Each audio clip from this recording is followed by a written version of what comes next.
Hello, my loves. I'm coming to you today with a love message. And this is for those of you who may be emotional caretakers. You're the people who are always looking to make sure everybody feels okay.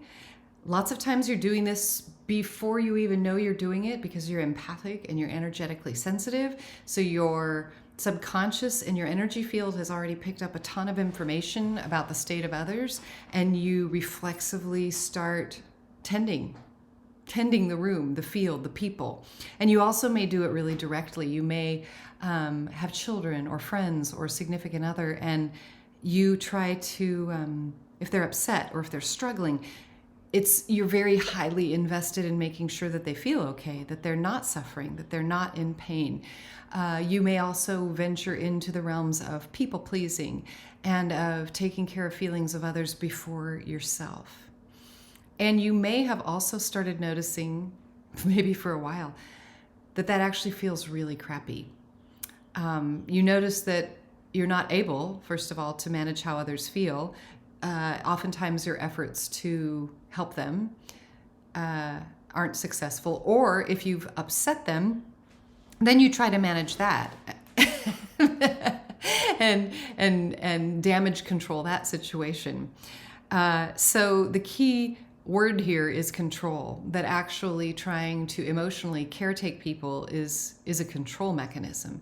And we know that control doesn't feel good. If somebody else said to us, you know, I'm in charge of how you feel and I'm going to manage your experience of life and make sure it is such and such way, we'd be like, who are you? Why are you in charge of how I feel? And we know that nobody's ever in charge of how we feel. We're in charge of how we feel. And yet we have this reflexive urge to take care of how other people feel. And first of all, I'd like to point out that at its core, that urge is loving. It's because we would like for people to be doing well. We would like for those that we care about and the world to be happy, to not be suffering, to not be in pain, to not be struggling. The desire to emotionally caretake is rooted in love. It's rooted in a loving impulse to love others. Now, here's the rub. It's actually a lie. First of all, it's not possible. And second of all, it doesn't ever feel like love for us or for them. Why? Because it feels like control, because that's what it is. When we say, I'm in charge of your well-being, and we don't usually phrase it that way to ourselves. We're like, oh, I don't want you to be unhappy. I don't want you to be unhappy. And that maybe is because we feel we won't be loved, or we will be abandoned, or we may not make it. We won't be part of the tribe. We won't survive. It's rooted in very real impulses within our human animal, and it's also rooted in the love that we are. And the problem is it comes through as conditional and conditioned love, which this planet does like in multiplicity, multiple distortions, and what is also sometimes called the illusion. And I felt like this was a good day to talk about this because it's Valentine's Day today. I call it Love Day, and Love Day is actually my favorite day, and love is my favorite thing. And it's not about anything romantic for me. It's not about anything that feels a certain way. It's about a state of being. It's about a state of being that is complete, that is whole, that is free, that is easy. And what I notice is on this planet, we step into a program of separation because this planet, separation, light, dark, good, bad, right, wrong, up, down, us, them, in, out. This planet creates through polarities, through those polarities of opposites. But when we anchor into it as what we are, and we start trying to do separation as a way to do love, to be what we are, it feels bad. The good news is it's supposed to feel bad. It's supposed to feel crappy to not be what we are. It's supposed to feel bad to try to take care of others and feel shitty yourself when you do. It's supposed to feel like painful to you to do emotional caretaking. You're right on track. If that feels crappy to you, good, because what you truly are feels really good to you. All right, so How do we not do this? Well, this is really interesting. We usually most of us find ourselves trying to do it with our minds. So there's essentially a sense of not safe, unloved, unworthy, all of that. And it comes in and we tell it, no, I am worthy. I love myself. We take our minds and we meet the program that basically runs in the mind, by the way, and then is also in the body and the emotional field, but it's perpetuated through the astral field of the mind. And so we meet it in the astral field. We meet it in the mental plane. We're like, I'm really worthy. I am more than enough. I am worth it. I am loved. I am lovable. I am love. And we give it a bunch of thoughts. And we meet our genuine and truly essential need for love with the small self, which is the part that's learned conditioned love. And doesn't it make sense? It's like asking a child to be a parent to the child. And some people have had that in their lives, right? You were the child and you had to be the parent to your parent or to your siblings. And you had to be the one who could get it done and be responsible. And you were probably rewarded for that in some way. And you learned that weird version of conditional love. So we learn it so conditionally. And we try then to undo it with our minds. And it's not enough, my friends, to meet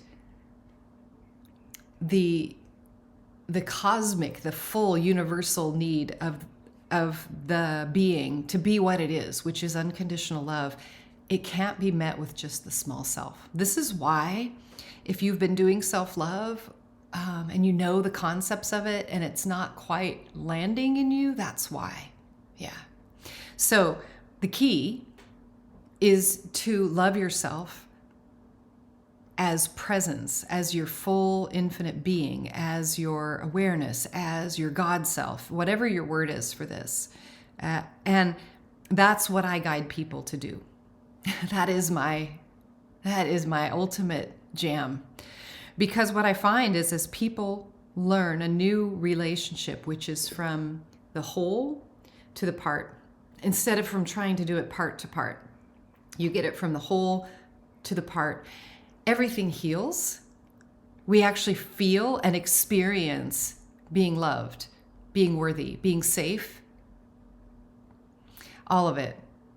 Why? Because the part of us that's capable of it, which is our presence, which is our awareness, which is the fullness of the magnificent infinite being that we are, that you are, is what's bringing the love. So the energy of what I'm talking about is here in full measure. Because I, little Christine, am not capable of loving the entire world unconditionally. I can't do it. Some people say that's what God's capable of. I would say that's what our presence is, as the one that we all are. The one thing that's happening here, the universe, you. And so as I say, I love you infinitely. And as I say, I be love with you. And I see the love that you are. And I see how painful it is to live a tiny, weird, conditional part of that. I see you. It's not Christine. She can't do it. She's little. But like you, like what you truly are, I am infinite. We are infinite, eternal, pure being. That loves, is love, is healed, heals all of those small self places in love. So a love transmission for you today from my heart to yours. If you're interested in going deeper, you can do that all kinds of ways. That's what I do. Like I said, that's my jam. It's my honor to guide in that individually and in groups. And there's all kinds of ways to experience it, from free to really in-depth one-on-one. And really the difference is just where you are in relationship with your own life right now. And and if you want to spend another 12 lifetimes working on it or not. So you can find it all on my website. And meanwhile, I'm here as the all that I be, that we be, loving you infinitely. From my heart to yours, may you know the love that you are. May you live it in every breath.